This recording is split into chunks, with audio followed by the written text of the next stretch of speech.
مفتی طارق مسعود special.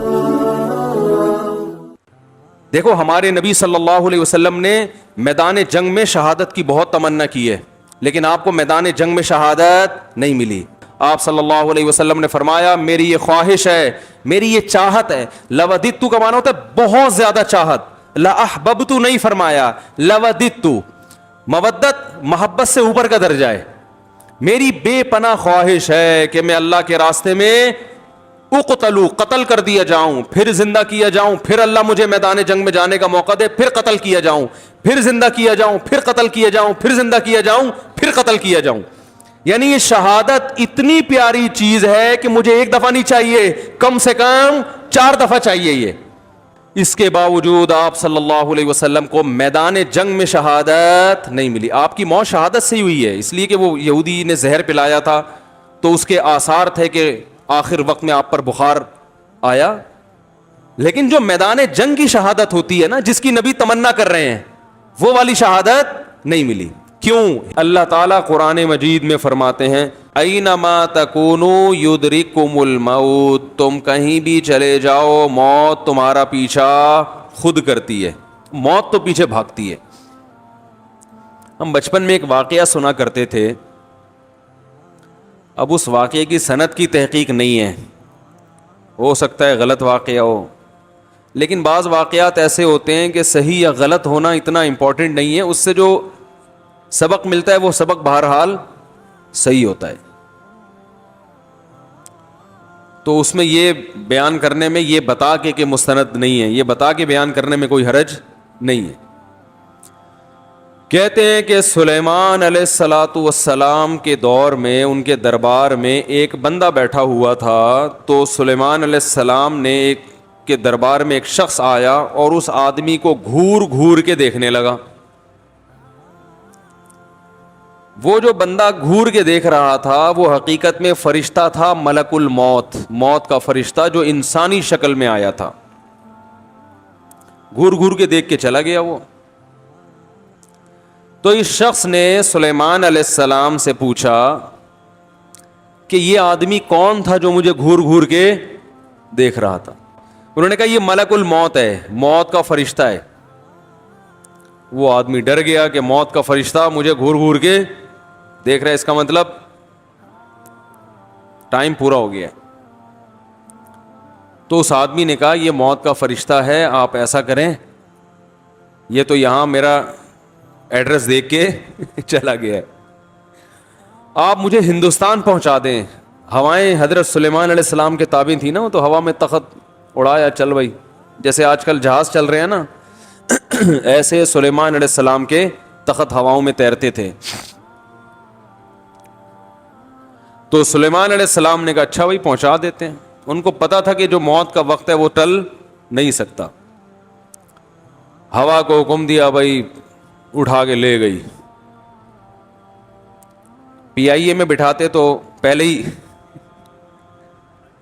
صحیح ہے، تو شکر ہے سلیمان علیہ السلام کے دور میں پی آئی اے نہیں تھا، اگر بٹھا دیتے تو وہ وہاں پہنچنے سے پہلے ہی اس کا کام ہونے کا خطرہ تھا۔ زیادہ نہیں بولوں گا، ہم نے بھی سفر کرنا ہوتا ہے پی آئی اے میں، ایسا نہ ہو کسی دن پی آئی اے والے کھڑکی سے اٹھا کے باہر پھینک دیں، مجھے کہہ لے تو پہلے جانا، تو بلا وجہ ہمارے خلاف بولتا رہتا ہے۔ سفر تو ہم نے بھی اسی میں کرنا ہے، کیا کریں بھائی، نہیں پورا جہاز نہیں کر سکتے۔ اچھا کہہ رہے میرے چکر میں پورے جہاز ہی کو نہ اڑا دے کے۔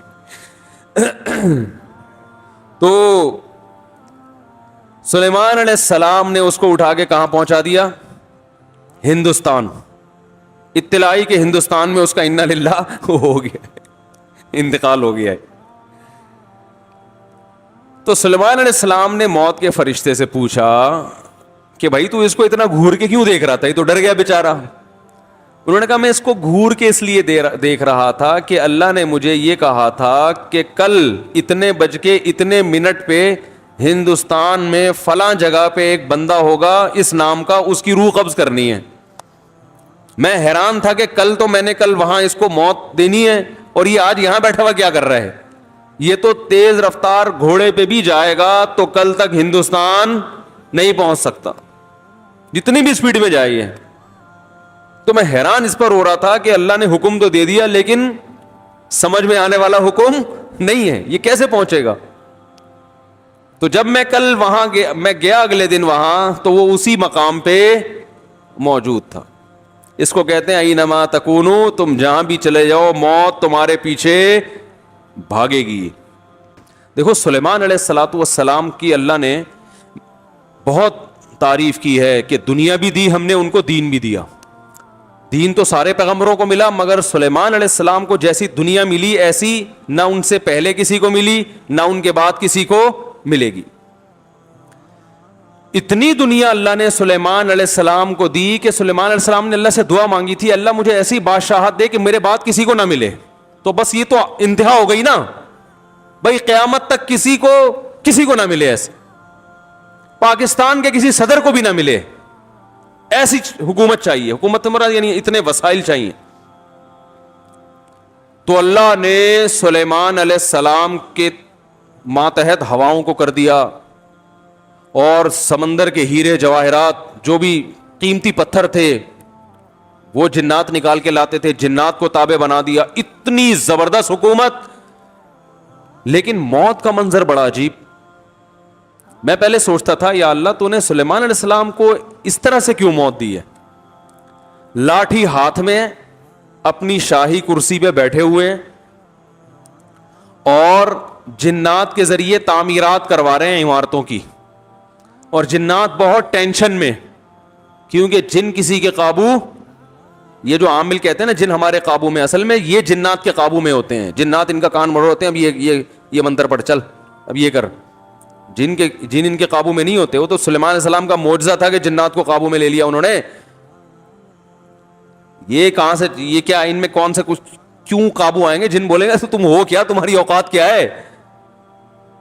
جنات کوئی چھوٹی موٹی مخلوق تھوڑی ہے, عمریں لمبی ہوتی ہیں جنات کی. ایک آدمی گیا فلیٹ میں, کسی نے بتایا یہ خالی فلیٹ ہے, اس میں جنات بھوت ہیں, نہیں جا. اس نے کہا کوئی جن ون نہیں ہوتا.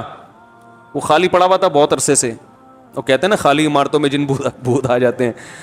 بہت عرصے سے خالی پڑا ہوا تھا, ان کو فنٹر بننے کا شوق تھا. لوگوں نے کہا بھائی نہیں جا اس میں بھوت ہیں. اس نے کہا کوئی بھوت نہیں ہوتا. گیا, دروازہ نوک کیا, آواز آئی کون؟ کہنے لگا میں فلاں صاحب ہوں, آپ یہاں رہ رہے ہیں, میں نے سنا یہاں جنات ہیں, دروازہ کھولیے. اس نے دروازہ کھولا, عجیب سی گول گول آنکھیں. کہا بھائی میں نے سنا یہاں جنات ونات ہیں. کہہ رہے نہیں ایسی بکواس ہے, میں تو 500 سال سے لے رہا ہوں, مجھے تو آج تک کوئی نظر نہیں آیا. میں تو 500 سال سے رہ رہا ہوں, مجھے تو ابھی تک کوئی نظر نہیں. یہ بے ہوش یہی جن تھا بھائی, 500 سال سے انسان تو نہیں رہ سکتا. اچھا یہ عامل لوگ نا یہاں بیوقوف بناتے ہیں. ہم نے صحابی جن کو دیکھا ہے, کیونکہ جب یہ سنتے ہیں نا کہ جنات کی عمریں لمبی, تو 1400 سال پرانا جن بھی نکال کے لے آئیں گے. یہ الو بنانے کے علاوہ کچھ بھی نہیں ہے. صحابی جن کو دیکھا ہم نے, تابعی جن کو دیکھا ہم نے, اس جن کو دیکھا جس نے حضرت علی کی صحبت اٹھائی. سب بکواس کرتے ہیں. اور بعض ہمارے نیک لوگ بھی ان سے متاثر ہو جاتے ہیں, بڑے علماء بھی بعض ان سے متاثر ہو جاتے ہیں. ہمارے ہاں کسی چیز سے متاثر ہونے کے لیے بس اتنا کافی ہے کہ امکان کے درجے میں صحیح ہو. جیسے آپ کسی کو یہ بتا دیں نا کہ یہ کھانے سے یہ ہوتا ہے, تو امکان تو ہے نا کہ ہو سکتا ہے ہوتا ہو. ریسرچ ہے؟ ریسرچ نہیں ہے بھائی, امکان کافی ہوتا ہے ہمارے ہر چیز. حالانکہ کسی بھی دعوے کے لیے امکان, بھائی میں دعویٰ کروں اس نے ملے 1 لاکھ روپے لیے, اگلا کہہ رہا ہے کیا دلیل ہے, میں کہتا ہوں ممکن تو ہے نا کہ تم نے لیے ہوں, تو اس سے دلیل اتنی دلیل کافی ہوگی. او بھائی یہ امکان کافی نہیں ہے, گواہوں سے ثابت کرو کہ لیے, یا تو یہ اقرار کرے یا گواہوں سے ثابت کرو. ہمارے یہاں دیکھا جاتا ہے جادو نبی پہ جب ہو سکتا ہے تو ہو سکتا ہے اس پہ بھی ہوا ہو. وہ ہو سکتا تھوڑی دلیل ہوتی ہے. سمجھ میں نہیں آ رہی بات. امکان تھوڑی ہوتا ہے. ابو بکر پہ کیوں نہیں ہو گیا جادو, حضرت عمر پہ کیوں نہیں ہو گیا, اس کا مطلب آسان کام نہیں ہے. نبی پہ کیوں ہو گیا تھا, اس کی ایک وجہ تھی کہ وہ کہتے تھے نبی صلی اللہ علیہ وسلم جادوگر ہیں, تو اللہ نے آپ سے اس طعنے کو دور کرنے کے لیے ہونے دے دیا تھا, تاکہ لوگوں کو یقین ہو جائے کہ یہ جادوگر نہیں ہے, کیونکہ جادوگر پہ جادو نہیں ہوتا. اس میں حکمت نہیں, ورنہ یہ آسان کام نہیں ہے بیٹھے ہوئے کچھ بھی سانس کو بہو سے لڑا دیا. اپنی حرکتیں ٹھیک نہیں ہوتی, اور وہ جب پھڈے ہوتے ہیں تو بجائے اپنی حرکتیں ٹھیک کرو کہ یار کس میں فالٹ ہے اس کو صحیح کرو, فوراً کس پہ ڈال دیتے ہیں, ایک نئی جنگ چھیڑ دیتے ہیں, نند نے لڑوایا ہمیں. یہ نند نے ہمارے گھر میاں بیوی میں کیا کروایا؟ پھڈا. خود اپنی حرکتیں ٹھیک نہیں ہیں, ڈال کس پہ رہے ہیں؟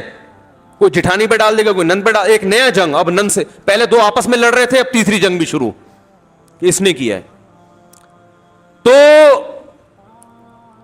سلیمان علیہ الصلوۃ والسلام بیٹھے ہیں, اللہ نے دیکھو اتنی طاقت اور قوت دی کہ جنات کو آپ کے تابع بنا دیا. قرآن کہہ رہا ہے جنات سخت ٹینشن میں محنت مزدوری کا کام کر رہے ہیں اور عمارتیں بنا رہے ہیں. یہ جو احرام مصر ہے عین ممکن ہے حضرت سلیمان علیہ السلام کی تعمیرات ہوں. اتنی ٹینشن میں جنات, اور ادھر سلیمان علیہ السلام ایسے عصا ہاتھ میں لے کے بیٹھے ہوئے ہیں. اور قرآن کہتا ہے فلما قضینا علیہ الموت, ہم نے موت کا فیصلہ کر دیا. کیسے عجیب انداز ہے.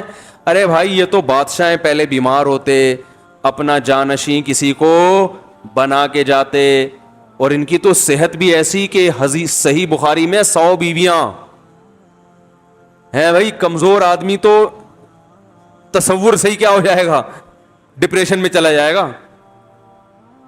کیا خیال؟ تو کیا خاندانی صحت ہوگی.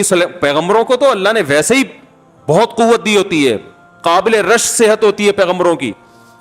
جنگ میں کمانڈر رہے ہیں, لڑائیاں لڑی ہیں جنگوں میں, اتنی زبردست صحت. اور بھائی آپ کی موت سے پہلے تو اللہ آپ کو بیمار کرتا, پھر علاج ہوتا, پھر طویل عرصہ, پھر بھائی نہیں بس اللہ نے موت دینی تھی تو دے دی, ایسے ہوتا نا. نا نا نا نا. اور پھر اتنی جائیدادیں, اتنا سب کچھ, تو پہلے اس کا سارا کیا کر لیتے, بانٹ بوٹ لیتے, جانشین بنا لیتے, میرے بعد یہ میرا خلیفہ ہے, یہ فلانا ہے, ڈمکانا ہے. ہو سکتا ہے سب کو یقیناً کیا ہوگا پہلے سے آپ نے, لیکن ہمارے ہاں یہ سارے کام کیے جاتے ہیں جب موت کے آثار ظاہر ہونا شروع ہو جائیں. ادھر قرآن کہہ رہا ہے فلما قضینا علیہ الموت, ہم نے سلیمان کو موت دینے کا ارادہ کیا. اور کس وقت؟ جب وہ بیٹھے ہوئے تعمیراتی کام کروا رہے ہیں جنات کے ذریعے اور انسانوں کے ذریعے. اور اللہ فرماتے ایسے فرشتہ آیا, روح نکال کے چلا گیا. انبیاء کا جسم موت کے بعد بھی خراب نہیں ہوتا. مرزا غلام احمد قادیانی کی قبر کھول کے دیکھو, اگر ایک ہڈی بھی بچی ہوئی ہے نا, ایک ہڈی بھی اس کمبخت کی باقی ہے, تو جو سزا دینا چاہو آپ دے سکتے. سمجھ رہے ہو؟ نبی کی کا جسم کبھی بھی خراب نہیں ہوتا. قادیانی اسے کہو اس کی ایک دفعہ قبر کھول کے دنیا کو دکھا دو بس. تم انبیاء کا جسم خراب نہیں ہوتا. تو قادیانی ہو سکتا ہے یہ گستاخی کریں کہ نبی صلی اللہ علیہ وسلم کی تو قبر کوئی کھول نہیں سکتا. تو بھائی نبی صلی اللہ علیہ وسلم کو ہم بھی نبی مانتے ہیں اور آپ بھی نبی مانتے ہیں, اور آپ پر تو اجماع ہے, بلکہ اس کو تو غیر مسلم بھی مانتے ہیں کہ آپ کی باڈی خراب نہیں ہوئی ہے, اس لیے کہ آپ صلی اللہ علیہ وسلم کے جسد اطہر کو قبر مبارک سے نکالنے کی بہت زیادہ کوششیں ہو چکی ہیں ماضی میں, غیر مسلموں نے کی ہیں سرنگیں بنا بنا کے. اس کا مطلب ان کو بھی پتا تھا کہ جسم کیا ہے, سلامت ہے. تو انبیاء کا جسم کبھی بھی خراب نہیں ہوتا. تو قرآن کہہ رہا ہے ادھر ٹیک لگا کے بیٹھے ہوئے ہیں سلیمان علیہ السلام, جسم سے روح نکلی ہے, اور پتہ نہیں کتنے دنوں تک اسی طرح ایسے ہی رہے ہیں. وہ چونکہ اس طرح سے ٹیک لگی ہوئی تھی کہ گرے نہیں ہیں. اب دیمک نے کھانا شروع کیا سلیمان علیہ السلام کی لاٹھی کو.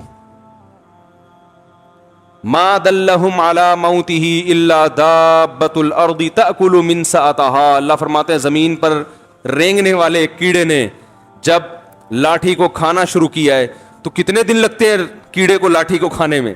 تو جب لاٹھی کو اتنا کھا لیا کہ بیلنس آؤٹ ہو گیا تو سلیمان علیہ الصلوۃ والسلام زمین پر گر پڑے. پھر جنات کو پتا چلا کہ بھائی ان کا تو بہت دن پہلے انتقال ہو چکا ہے. اللہ فرماتے ہیں کہ اگر جنات کو پہلے سے پتا ہو جاتا کہ ان کی موت واقع ہو چکی ہے, ما لبثوا فی العذاب المہین, تو اتنی سخت ٹینشن میں جو انہوں نے دن گزارے اس ٹینشن میں وہ دن نہیں گزارتے. جیسے ہی جنات کو پتا چلا کہ ان کا انتقال ہو گیا, جو جس نے جہاں اینٹ لگائی تھی نا وہیں چھوڑ کے بھاگ گیا. ان کو پتا تھا قیامت تک کوئی عامل کا باپ بھی مجھے قابو نہیں کر سکتا. جو کنسٹرکشن کا کام جہاں تک تھا نا وہیں سے جنات نکل لیے. ورنہ سلیمان السلام 2-4 عاملوں کے ذمے لگا کے چلے جاتے, بھائی میں کسی بھی وقت دنیا سے جا چکا ہوں, جا سکتا ہوں, تو ان کو ذرا پکڑ کے واپس لانا, جو 2-4 اینٹیں رہ گئی وہ تو لگا دیں. ہیں بھائی, یہ قرآن کے الفاظ بیان کر رہا ہوں. ما لبثوا فی العذاب المہین. اللہ فرماتے ہیں کہ جنات کو پہلے سے پتا ہوتا نا, کئی دن پہلے ان کا انتقال ہو چکا ہے, تو یہ اتنی سخت ٹینشن میں نہ ہوتے. وہ تو یہی دیکھ رہے ہیں ہماری نگرانی کر رہے ہیں ایسے, کیونکہ چہرہ بھی بالکل اسی طرح, چہرے پہ رونق اسی طرح جیسے زندگی کے آثار ہوتے ہیں, بالکل وہی کنڈیشن. سوال پیدا ہوتا ہے, دیکھو اللہ کے ہر کام میں حکمت ہوتی ہے کہ نہیں ہوتی؟ دیکھو ہمارے نبی صلی اللہ علیہ وسلم نے میدان جنگ میں شہادت کی بہت تمنا کی ہے, لیکن آپ کو میدان جنگ میں شہادت نہیں ملی, کیونکہ حکمت کے خلاف ہو جاتا. لَوَدِدتُّ أَنْ أُقْتَلَ فِي سَبِيلِ اللَّهِ ثُمَّ أُحْيَا ثُمَّ أُقْتَلَ ثُمَّ أُحْيَا ثُمَّ أُقْتَلَ ثُمَّ أُحْيَا ثُمَّ أُقْتَلَ. آپ صلی اللہ علیہ وسلم نے فرمایا میری یہ خواہش ہے, میری یہ چاہت ہے. لَوَدِدتُّ کا معنی ہوتا ہے بہت زیادہ چاہت, لَأَحْبَبْتُ نہیں فرمایا, لَوَدِدتُّ. مودت محبت سے اوپر کا درجہ ہے. میری بے پناہ خواہش ہے کہ میں اللہ کے راستے میں اقتلو, قتل کر دیا جاؤں, پھر زندہ کیا جاؤں, پھر اللہ مجھے میدان جنگ میں جانے کا موقع دے, پھر قتل کیا جاؤں, پھر زندہ کیا جاؤں, پھر قتل کیا جاؤں, پھر زندہ کیا جاؤں, پھر قتل کیا جاؤں. یعنی یہ شہادت اتنی پیاری چیز ہے کہ مجھے ایک دفعہ نہیں چاہیے, کم سے کم 4 دفعہ چاہیے. یہ کتنی تمنا نبی صلی اللہ علیہ وسلم کی. ظاہر ہے آپ خود دیکھو, جو اللہ کے لیے جان دے رہا ہو اور وہ ربی غیرت والا ہو تو وہ چھوڑ دے گا ایسے ہی؟ جان دینے سے بڑھ کر دنیا میں کوئی قربانی نہیں ہے. لوگ دعویٰ کرتے ہیں نا محبوب کے لیے کہ میں تمہارے لیے جان دے سکتا ہوں, یہ سب سے بڑا دعویٰ ہوتا ہے. دے نہیں سکتا وہ. محبوبہ کے چہرے پہ تھوڑی سی جھریاں آنے دو, پھر دیکھو کیا, پھر یہ جو 500 روپے بیلنس کے لیے دے رہا ہے یہ بھی نہیں دے گا. لیکن جو اللہ کے لیے جان دے گا میرے بھائی, تو اللہ تو جواد اور کریم بھی ہے, وہ تو تھوڑے پہ بہت نوازتا ہے. تو اللہ کے نبی نے فرمایا ایک دفعہ شہادت نہیں چاہیے, اتنی قیمتی چیز ایک دفعہ. اور نبی صلی اللہ علیہ وسلم نے فرمایا, دیکھو اس لیے میں کہتا ہوں جو بارڈر پہ ہمارے فوجی لڑ رہے ہیں نا, ان کی قدر کیا کرو. یہ ہماری زندگیوں کے محافظ ہیں, جو ہمارے ملک کے محافظ ہیں, وہ ہمارے ایمان کے اور ہمارے دین کے محافظ ہیں یا نہیں ہیں؟ تو کافر تو کھا کے ختم کر دیں ہمیں 2 منٹ کے اندر. جو شہادت دینے والا ہے اس کو ہلکا مت سمجھو. جو بھی جہاں بھی اللہ کے لیے لڑ رہا ہے, مسلمانوں کا دفاع کر رہا ہے, اللہ کے ہاں اس کا مقام ہلکا نہیں ہے, بہت بڑا مقام ہے. ہم تو باتیں کر رہے ہیں, جو پریکٹیکلی کہیں بھی ہو دنیا میں, جو بھی اللہ کے لیے لڑ رہا ہے, اللہ کی نظر میں اس کا مقام کم نہیں ہے, بہت بڑا مقام ہے. تو نبی صلی اللہ علیہ وسلم نے فرمایا قیامت کے دن شہید کو لایا جائے گا, اسے جنت کی نعمتیں دی جائیں گی. اللہ اس سے پوچھیں گے بچا تجھے کچھ اور چاہیے؟ وہ کہے گا اللہ تو نے ساری نعمتیں مجھے دے دی, جنت میں حوریں مل گئیں, شہد کی نہریں مل گئیں, دودھ کی نہریں مل گئیں, اور کیا چاہیے؟ الم تبیض وجوہنا, تو نے ہمارے چہروں کو کیا کر دیا؟ سفید. اللہ کہے گا پھر بھی؟ تو کہے گا ایک تمنا ہے اگر تو دے سکتا ہے. یعنی دے سکتا کا مطلب تیرے قانون کا حصہ ہے کہ تو وہ دے گا لوگوں کو. وہ تمنا یہ ہے کہ اللہ دنیا میں دوبارہ بھیج, دوبارہ تیری راہ میں لڑوں اور دوبارہ قتل کیا جائے مجھے, کیونکہ جو تیری راہ میں مرنے کی لذت تھی وہ لذت جنت میں حاصل نہیں ہو رہی. وہ ایک الگ ہی چیز ہے نا. یہ احساس انسان کو بڑا کر دیتا ہے کہ میں کس کے لیے جان دے رہا ہوں؟ اللہ کے لیے. تو وہ مزہ نہیں ہے. یہ جسمانی لذتیں ہیں جو جنت میں آ رہی ہیں, وہ لذت تھی روحانی, وہ لذت نہیں ہے. تو 4 دفعہ نبی صلی اللہ علیہ وسلم نے شہادت کی تمنا کی ہے کہ بار بار یہ عمل ہو, اور آخر ختم کس پر کیا؟ ثم اقتل. ہم کہتے ہیں اللہ میرا دل چاہتا ہے میں تیری راستے میں قتل کیا جاؤں, پھر شہید کیا جاؤں, پھر قتل کیا جاؤں, قتل کیا جاؤں, پھر زندہ کیا جاؤں, پھر قتل کیا جاؤں, پھر زندہ کیا جاؤں, پھر قتل کیا جاؤں, پھر زندہ کیا جاؤں, پھر قتل کیا جاؤں, پھر زندہ کر کے چھوڑ دیا جاؤں. اینڈ کہاں ہوتا ہمارا بھائی؟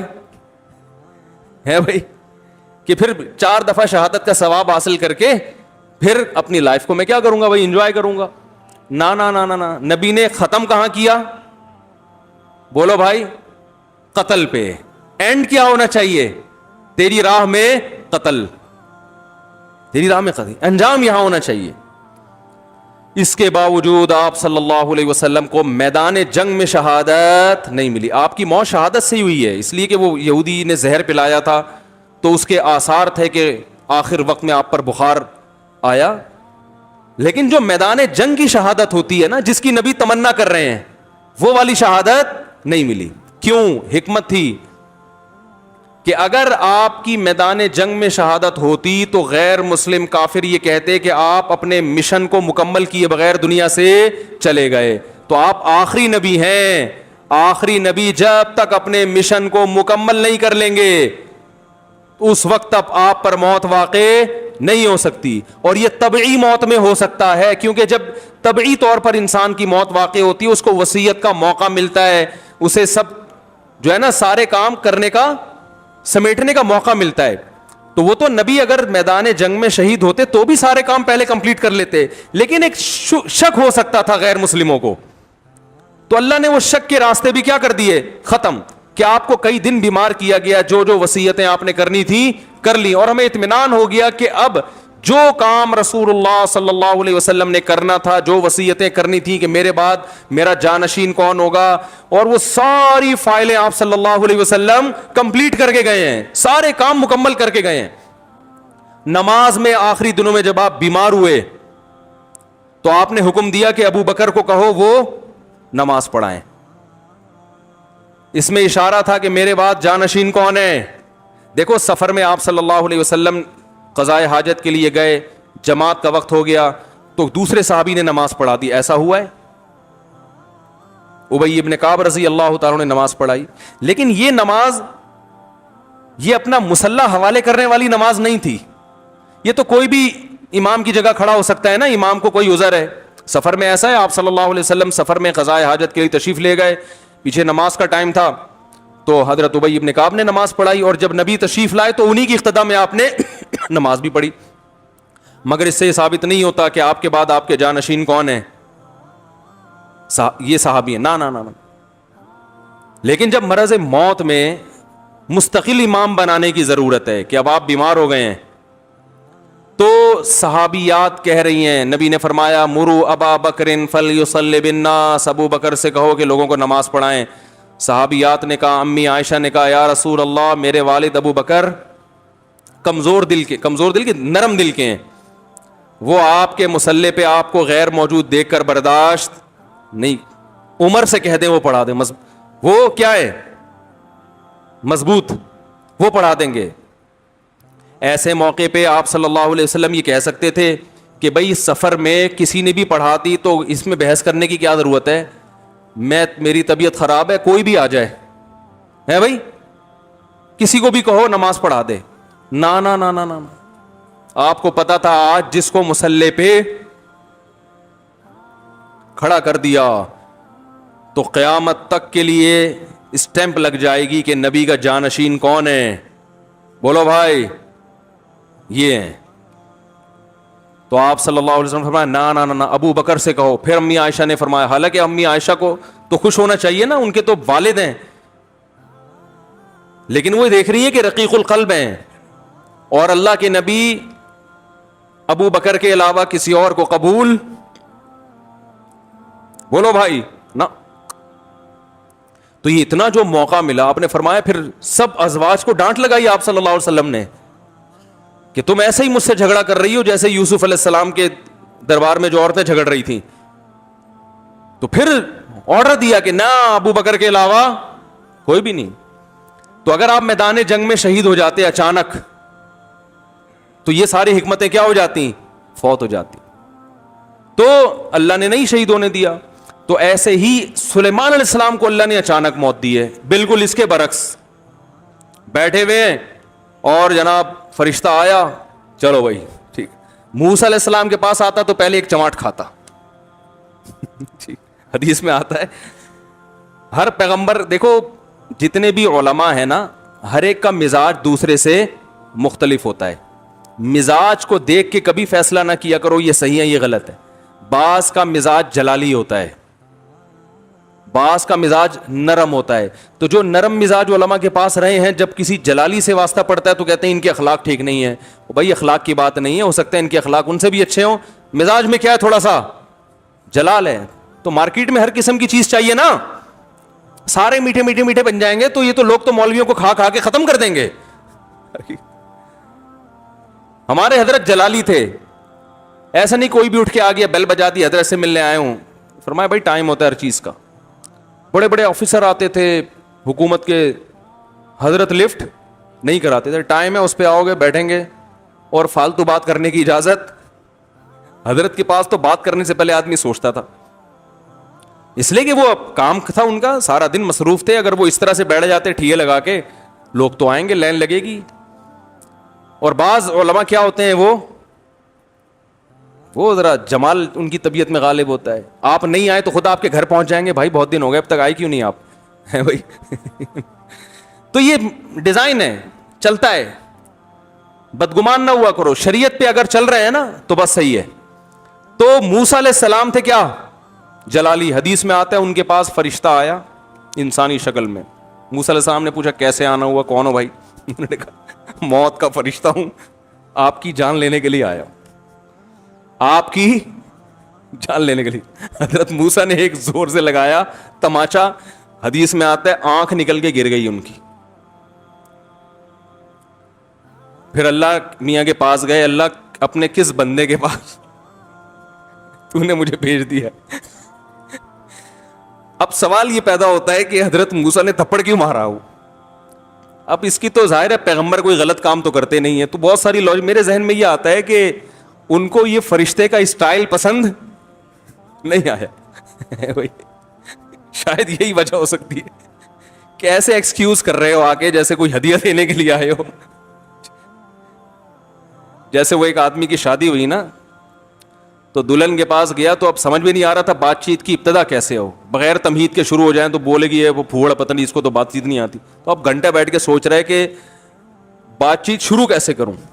بعض لوگ ادب کے مارے ہوئے ہوتے ہیں نا, ارے بھائی تو جیسے بھی چاہے سمجھ میں آ رہا ہے شروع کر دے. ادب کا مارا ہوا تھا بیچارہ, اردو ادب کا. تو کافی دیر سوچنے کے بعد کہتا ہے کل میری آپ سے شادی ہوئی تھی, اس سلسلے میں حاضر ہوا ہوں. کل میری آپ سے شادی ہوئی تھی, اس سلسلے میں حاضر ہوا.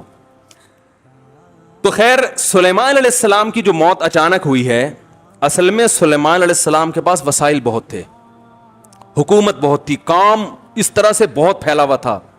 تو ان کو اس طرح سے اچانک موت دے کے اللہ نے بتا دیا کہ تم اس خوش فہمی میں نہ رہو کہ تمہاری بچیوں کی ابھی شادی نہیں ہوئی ہے تو پہلے ان کی شادیاں ہو جائیں گی, بچے اپنے پاؤں پہ کھڑے ہو جائیں گے, ابھی تو تم نے کمیٹی ڈالی ہے وہ نکلے گی, پھر تم کمرشل پلاٹ خریدو گے, ہیں بھائی.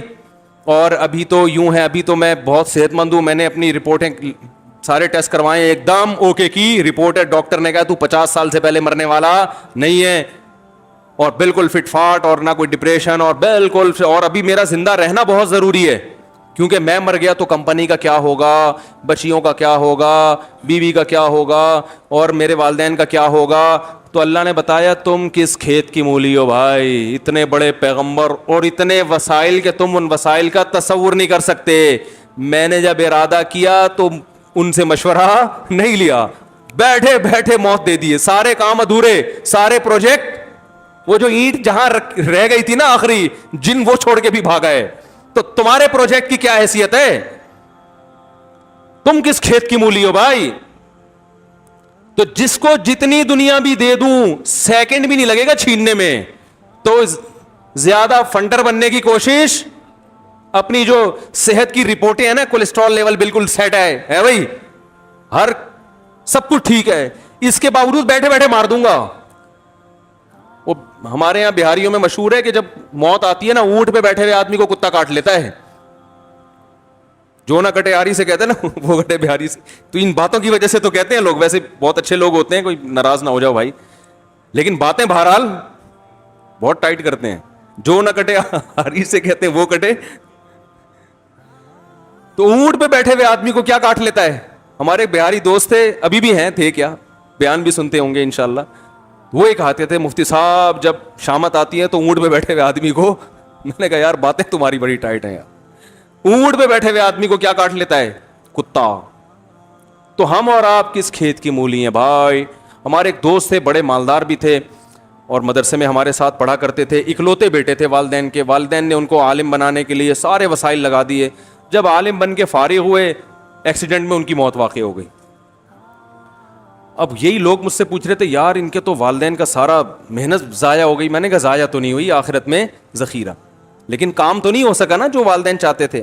میں نے کہا بھائی اللہ کہہ رہے ہیں ان کی موت میں کیا حکمت ہے؟ میں نے کہا ان کی موت میں یہ حکمت ہے, اللہ نے بتا دیا میں کسی کو کسی بھی وقت مار سکتا, کوئی بھی کسی بھی ٹائم پہ دنیا میں جا سکتا ہے, چاہے ملک کا بیڑا غرق ہو جائے, گھر کا بیڑا غرق ہو جائے, یا سارے کاروبار کا بیڑا غرق ہو جائے, تعلیم ادھوری رہ جائے, کچھ بھی ہو جائے, سارے پروجیکٹ کی ایسی کی تیسی ہو جائے.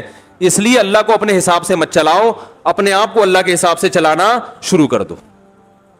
موت کو اپنے حساب سے مینج مت کرو, موت کے حساب سے خود مینج ہو جاؤ. پہلے سے وصیتیں لکھ کے رکھو, اگر یہ اینٹ لگنے سے پہلے میں مر گیا تو کیا ہوگا, یہ اگلی اینٹ کون لگائے گا, صحیح ہے نا.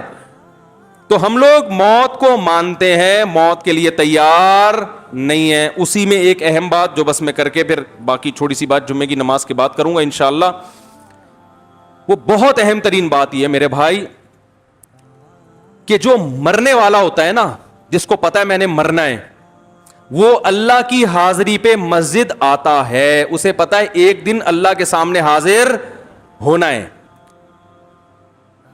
ایک دن ایسا آنے والا ہے بہرحال اللہ کے سامنے سب نے حاضر ہونا ہے. تو اس حاضری سے پہلے جب اللہ بلائے مجھے اپنے پاس حاضر ہونے کے لیے, تو ہمیں اللہ کے سامنے حاضر ہونا ہے. اللہ کتنے ٹائم بلاتا ہے؟ بولو بھائی, 5 ٹائم. تو قرآن میں اللہ نے فرمایا ہے کہ تم جہاں بھی چلے جاؤ آنا میرے پاس. وَلَقَدْ جِئْتُمُونَا فُرَادًا. جب ہم اللہ کے سامنے حاضر ہوں گے نا, تو اللہ کے, اور حدیث میں آتا ہے ہر شخص اللہ کے سامنے ایسے حاضر ہوگا کہ لَيْسَ بَيْنَهُ وَبَيْنَ اللَّهِ ترجمان, کہ اس کے اور اللہ کے درمیان کوئی تیسرا نہیں ہوگا. 1 by 1 ہر شخص کو اللہ کے سامنے, بولو بھائی, کھڑے ہونا ہے. اور یہ گن پوائنٹ پہ کھڑا کیا جائے گا, یہ ہمارے اور آپ کے اختیار میں نہیں ہے, کہ اس میں نو کا آپشن نہیں ہے. تو یہ حاضری تو کافر کی بھی ہوگی, مسلمان کی بھی ہوگی. اس حاضری سے پہلے اللہ نے ایک آپشنل حاضری رکھی ہے کہ میرے سامنے حاضر ہو جاؤ دن میں 5 مرتبہ. اس میں تمہیں اختیار ہے کہ اپنی خوشی سے آنا چاہو تو آ بھی سکتے ہو, نہیں آنا چاہو تو بولو بھائی نہیں آؤ. تو جو عقل مند لوگ ہیں اس دن کی شرمندگی سے بچنے کے لیے جب اللہ ان کو بلاتا ہے وہ حاضری دیتے ہیں. بہت خوش قسمت لوگ ہیں. آپ صلی اللہ علیہ وسلم نے فرمایا کہ جو نماز کے وقت صف اول میں نماز پڑھتا ہے, قیامت میں جب اجتماعی اللہ سے ملاقات ہوگی تو وہ اس وقت بھی کہاں ہوگا؟ صف اول میں ہوگا. اللہ کہے گا یہ میرا بندہ دنیا میں آگے رہا کرتا تھا, تو آج اس کو کہاں لے کر آؤ؟ آگے. اور جو آخری صف میں ہوگا وہ وہاں بھی کہاں ہوگا؟ آخر میں. اور جو غیر حاضر ہوگا وہ وہاں بھی کہاں ہوگا؟ اللہ کی مجلس کی نعمت سے محروم. تو بھائی سب سے بڑا آرڈر ہے اللہ کا, وہ کیا ہے؟ بولو. اسلام لانے کے بعد کیا ہے؟ نماز ہے. سب سے بڑا حکم توحید ہے. مسلمان اس کو تو قبول کر لیتا ہے. اس آزمائش سے تو اللہ نے کیا کر دیا؟ گزار دیا. اب سب سے بڑی آزمائش اس کے لیے کیا ہے؟ نماز. جس کو یہ پتا ہوتا ہے کہ میں نے مرنا ہے, ایک دن میں نے اللہ کے سامنے حاضر ہونا ہے, وہ نماز میں سستی نہیں کرتا. یہ قرآن سے ثابت ہے. فرمایا وَإِنَّهَا لَكَبِيرَةٌ إِلَّا عَلَى الْخَاشِعِينَ الَّذِينَ يَظُنُّونَ أَنَّهُمْ مُلَاقُو رَبِّهِمْ وَأَنَّهُمْ إِلَيْهِ رَاجِعُونَ. اللہ فرماتے ہیں جو اس دنیا کو مسافر خانہ سمجھتے ہیں. دیکھو کیسی عجیب آیت ہے. فرمایا نماز کی پابندی بہت مشکل کام ہے. خود اللہ کہہ رہے ہیں. حالانکہ جو آرڈر دیتا ہے وہ خود نہیں کہتا کہ میرا آرڈر مشکل ہے, اس کو پتا ہے اس سے حوصلے کیا ہو جائیں گے؟ پست.